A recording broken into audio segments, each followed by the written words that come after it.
আজকে যেটা বানাচ্ছি সেটা হচ্ছে লাউয়ের ভর্তা। সব কিছুরই ভর্তা হচ্ছে, তার মানে লাউয়ের ভর্তা একটু ট্রাই করে দেখি। ফার্স্ট টাইম ট্রাই করলাম। বেশি কিছু লাগে না, এর মধ্যে এক টুকরো লাউকে আমি টুকরো টুকরো কেটে নিয়েছি, তার সাথে দিয়েছি 3টে কাঁচা লঙ্কা আর দিয়েছি কিছু রসুন দিয়েছি। তো এটাকে ভালো করে একটুখানি সামান্য নুন দিলাম, নুন দিয়ে এটাকে একটা মিহি পেস্ট করে নিয়েছি। এর মধ্যে জল দেওয়ার দরকার নেই, কেননা লাউ থেকে এমনিই জল বেরোয়। তো এটাকে একটা মিহি পেস্ট করে নিলাম। দেখুন এটা হয়ে গেছে, আমার পেস্ট হয়ে গেছে। সেটাকে আমি একটা বাটিতে ঢেলে রাখলাম। আর যেহেতু এখন খুব ভর্তার ট্রেন্ডিং চলছে, তাই বললাম সব কিছুই যখন ঝিঙে ভর্তা, পটল ভর্তা, বিট ভর্তা হচ্ছে, তাহলে আমি একটু ট্রাই করে দেখি যে লাউ ভর্তা হয় কি না, বা কেমন হয়, আদৌ হয় কি না।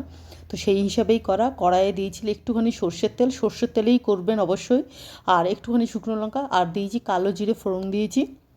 দেওয়ার পর আমি মিক্সচারটার মধ্যে ঢেলে দিই। এর মধ্যে থেকে দেখুন কত জল বেরিয়েছে।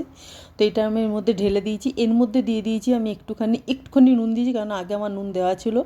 নুন দিয়েছি, সঙ্গে দিয়েছি একটুখানি হলুদ, আর সঙ্গে দিয়ে সেটাকে ব্যালেন্স করার জন্য এর মধ্যে দিয়েছি একটুখানি চিনি। তো সেটাকে আমি দিয়ে ভালো করে শুকনো শুকনো করতে হবে, ভালো করে নাড়াতে হবে, নাড়িয়ে শুকনো করতে হবে। তো এটা আপনারা বাড়িতে বানিয়ে দেখতে পারেন, আশা করি আপনাদেরও ভালো লাগবে। আর সত্যি কথা বলতে খেতে খুব সুন্দর হয়েছিল।